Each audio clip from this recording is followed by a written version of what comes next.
Les pelouses sèches ont été façonnées au fil du temps par des pratiques agricoles extensives auxquelles la végétation s'est adaptée. Le sol est souvent peu profond et filtrant sur une roche très fissurée, massive ou sur un sable qui ne retient pas l'eau.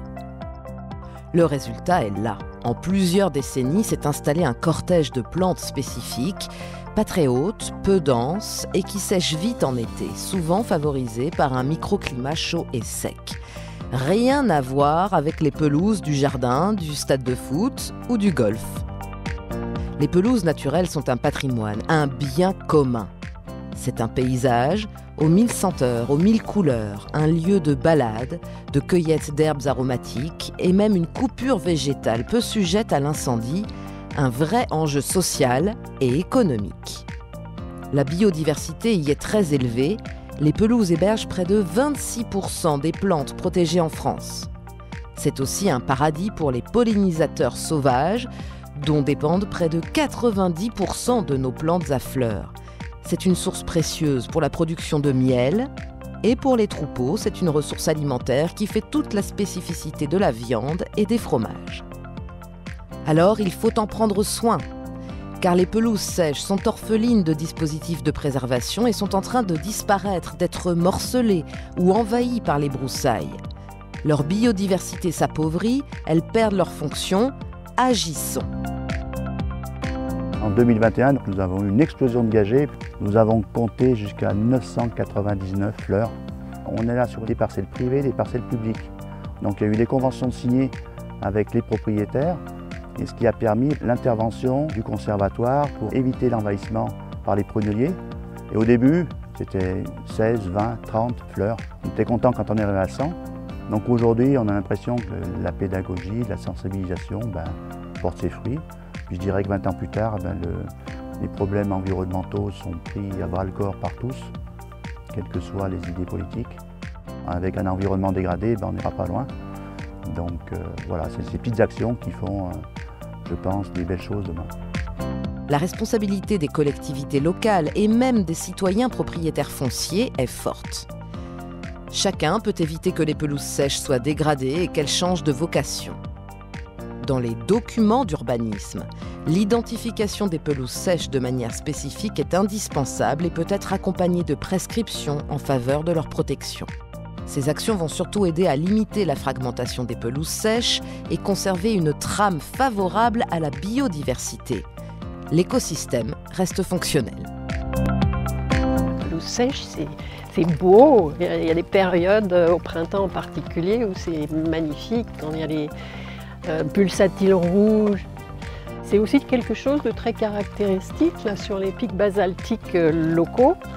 C'est vraiment un repère, c'est une marque de fabrique forésienne qui a toujours été reconnue, c'est presque culturel ici.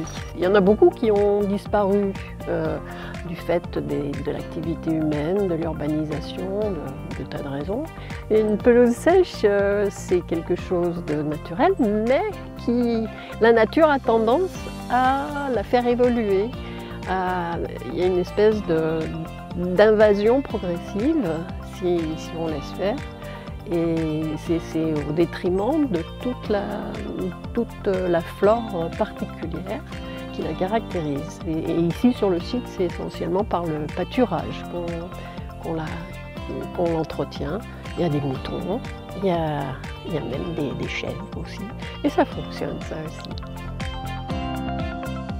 Pour empêcher l'embroussaillement, chacun peut mettre en place une gestion différenciée et douce. Par exemple, une fauche annuelle en automne ou un chantier collaboratif.